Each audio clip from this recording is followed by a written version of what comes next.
Bismillahirrahmanirrahim. Assalamu alaikum. Bonjour à tous. Nous allons faire la traduction du bayan de Maulaya Sidi Mohamed El-Cher de ce vendredi 7 mars intitulé La synthèse des enseignements du prophète Mohammed, paix et salut sur lui. Le prophète Mohammed, paix et salut sur lui, est considéré comme un messager pour toute l'humanité, promouvant des valeurs universelles telles que la paix, la justice et l'égalité. Il est une référence inestimable dans l'islam, tant spirituellement que moralement. Il est aussi comme un modèle à suivre dans tous les aspects de la vie. Allah subhanahu wa ta'ala nous incite à suivre le prophète Mohammed, paix et salut sur lui, tel que mentionné dans le Coran, dans la sourate 36, versets 3 et 4. Innaka la minal mursalin. Tu es certes du nombre des messagers, ala siratil mustaqim, sur un droit chemin. Donc, pour emprunter le droit chemin, il n'y a pas meilleure option que le prophète Mohammed, paix et salut sur lui. C'est la raison pour laquelle les hakims disent que pour voir nos vœux être exaucés, tel demandé dans la sourate Al-Fatiha, il faudra passer par l'intermédiaire qui est le prophète Mohammed, paix et salut sur lui. Ihdina siratal mustaqim. Guide-nous dans le droit chemin. Siratal lazina an'amta alayhim ghayril maghdubi alayhim waladdallin. Le chemin de ceux que tu as comblés de faveur, non pas de ceux qui ont encouru ta colère, ni des égarés. Les hakims nous mènent alors vers le Coran pour comprendre qu'il est impératif pour le croyant de prier sur le prophète Mohammed, paix et salut sur lui. Dans le sourate 33, verset 56, Ya ayyuhallazina amanu sallu alayhi wa sallimu taslima. Ô vous qui croyez, priez sur lui et adressez-lui vos salutations. Certes, la prière sur le prophète Mohammed, paix et salut sur lui, est non seulement encouragée, mais aussi recommandée par Allah. Cette pratique est ancrée dans le Coran, soignant son importance dans la vie spirituelle des musulmans.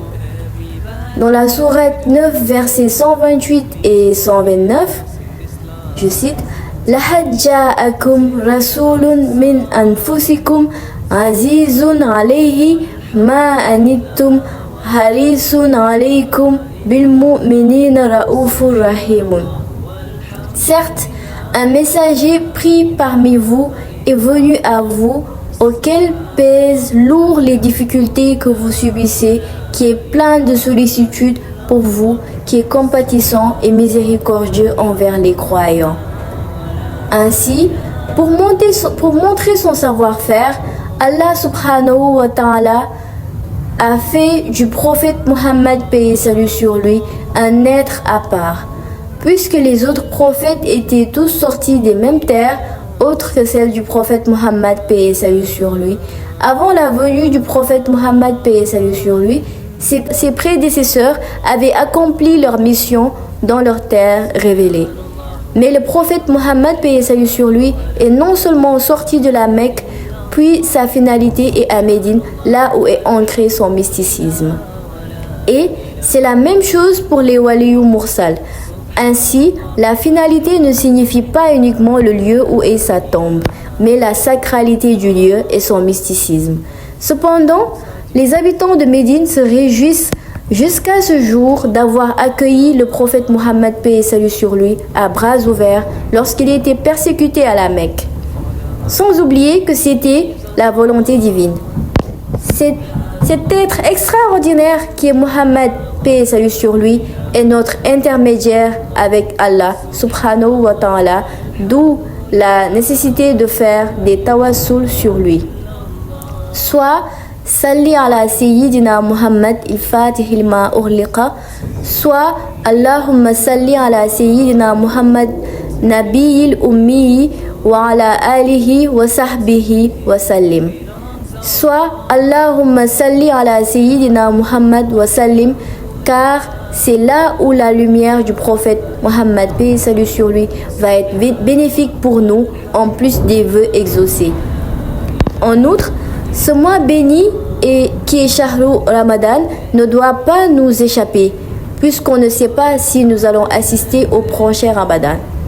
C'est pourquoi les hakims disent qu'il ne faut jamais négliger un mois de Ramadan sous prétexte de se rattraper le mois prochain, le Ramadan prochain. Le Ramadan représente une période unique, expressément dédiée à l'acquisition des bénédictions d'Allah, le Tout-Puissant.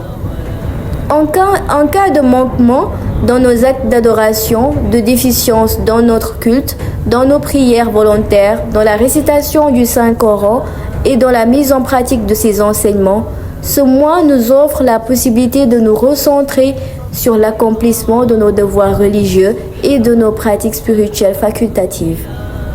Cependant, il ne faut pas négliger nos prières obligatoires au détriment des prières surérogatoires.